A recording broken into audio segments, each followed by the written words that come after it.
नमस्कार श्रोते हो. कथामंजरी चॅनलमध्ये तुम्हा सर्वांचं मनपूर्वक स्वागत आहे. माझे वडील डॉक्टर ह ना फडणीस यांच्या प्रवचनांचं संकलन असलेलं हे जगणे आनंदाचे या पुस्तकाचं मी क्रमशः वाचन करते. आज ऐकूया भाग 6. बुद्धांच्या शिकवणुकीमध्ये एक प्रवचन आहे. त्याला स्मृतिप्रस्थानम असं म्हणतात. स्मृती म्हणजे आठवण, पण आठवण भूतकाळाची नव्हे. हा एक शब्द मला एवढा फोड करून सांगावा लागतो कारण आपल्या मनामध्ये त्याबाबत फार निराळे संस्कार आहेत आणि त्या सगळ्या संस्कारांची पाटी पुसून नवीन काहीतरी लिहायला लागतं. स्मृती, स्मरण या शब्दांचा उच्चार केला रे केला की असं वाटतं की मागे झालेल्या कुठल्या तरी गोष्टीची आठवण करायची. पण खरा अर्थ स्मृतिप्रस्थानम म्हणजे वर्तमान क्षणामध्ये कायम टिकून राहायचं, याची आठवण ठेवायची, वर्तमान क्षणात राहायचं. विसरतो ना हे आपण. आता माझ्याबरोबर हा प्रयोग करा तुम्ही, म्हणजे अनुभवानेच कळेल काय ते. मी आत्ता तुमच्याशी बोलतोय हे तुम्ही 4 तऱ्हेने ऐकू शकता. तुम्ही माझ्यासमोर बसलायत, तुमचे कान बंद करता येत नाहीत, तुमच्यापैकी कोणी बहिराही नाही, तेव्हा मी काय बोलतोय ते ऐकू येत आहे तुम्हाला, पण लक्ष इथे नाही. मी जे काही सांगतोय त्याच्यामध्ये रस नाही. काहीतरीच सांगतात असं आपलंच मन आतमध्ये म्हणतंय. मग दुसऱ्याच कुठल्या तरी गोष्टीची तुम्हाला आठवण होते.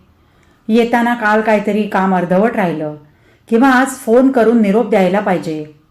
संबंध 8 दिवस राहायचं की मध्येच सोडून जायचं. आलो आहोत खरं, पण काही तसं योग्य वाटत नाही. असं तुमच्या आतमध्ये काहीतरी बोलत असेल तुमचं मन. शाळेत क्लासमध्ये पिरियड असतो 35-40 मिनिटांचा. 40 मिनिटांचा तास का? कारण एकाग्रता अगदी केली तरी याहून फार वेळ टिकवता येत नाही. इथे तर आम्ही तुमच्याकडून 1.5 तासाची अपेक्षा करतोय कारण आपण जरा मोठे झालो आहोत. पण एकाग्र करून ऐकलं ना तरीसुद्धा ताण येतो, कारण मन दुसरीकडे धावायला बघतं आणि आपल्याला सारखं ते एकाग्र करावं लागतं. त्या विषयामध्ये आपल्याला रस असेल आणि वक्त्यांचं बोलणं प्रभावी असेल तर ती एकाग्रता होते. त्याला मराठीमध्ये एक शब्द आहे, मंत्रमुग्ध. असं काही मंत्रवत बोलले की अगदी मुग्ध केलं आहे, म्हणजे आपण अगदी आतमधून एकदम पूर्ण थांबून गेलो. असं एकाग्रतेने ऐकणं हे एका तऱ्हेचं ऐकणं आहे. आणखी एक ऐकणं आहे, मी ऐकतो आहे किंवा मी ऐकते आहे आणि याकडे माझं लक्ष आहे. एकदम नवीन वाटेल तुम्हाला. काल म्हणालात ना जागृत म्हणजे काय, ते हे. एका क्षणाकरता तुम्ही प्रयोग करा. मी बोलतोय, तुमच्या कानावर शब्द येत आहेत, तुम्ही ऐकता आहात. आपल्या आतमध्ये असं म्हणा की मी हे ऐकतोय त्याबद्दल मी जागा आहे. येतं की नाही म्हणता? एका क्षणापुरतं म्हणता येत आहे. हे एका क्षणापुरतं टिकतं, निघून जातं, कारण अशा जागृतीचा आपण अभ्यासच केलेला नाही. मी बोलतोय हे मी ऐकूही शकतो, हातवारे करतो हे पण मी बघू शकतो. हे ऐकणं हे पातंजल योगातले अंतरंग आहेत. यम, नियम, आसन, प्राणायाम हे 4 बहिरंग आहेत आणि त्यानंतर प्रत्याहार, धारणा, ध्यान, समाधी हे अंतरंग आहेत. त्यातलं प्रत्याहार म्हणजे लक्ष आत ओढून घ्यायचं. मगाशी कासवाचं जे उदाहरण सांगितलं ना, तसं लक्ष आत ओढून घ्यायचं आणि मग लक्ष एकाग्र करायचं. त्याला धारणाशक्ती म्हणजे धरून ठेवायचं. कुठली तरी एखादी गोष्ट घट्ट धरून ठेवायची म्हणजे धारणाशक्ती झाली. ती धरून ठेवण्याचा ताण येऊ शकतो, मग त्याला असं ढिलं सोडायचं. एक गोष्ट जी धरून ठेवली होती ती आता त्या ठिकाणी राहायलाच लागली, मग त्यासाठी आता धडपड करावी लागणार नाही आणि मग लक्ष आहे ते सगळीकडे पसरायचं. यालाच ध्यान असं म्हणतात. धारणा म्हणजे एकाग्रता, ध्यान म्हणजे समग्रता. सगळीकडे लक्ष देता आलं पाहिजे. चौथ्या प्रकारचं आहे ते समाधिस्थ ऐकणं आहे. त्यामध्ये कोणतीही गोष्ट वरवरची अशी नसतेच. मी बोलतोय, तुम्ही ऐकताय.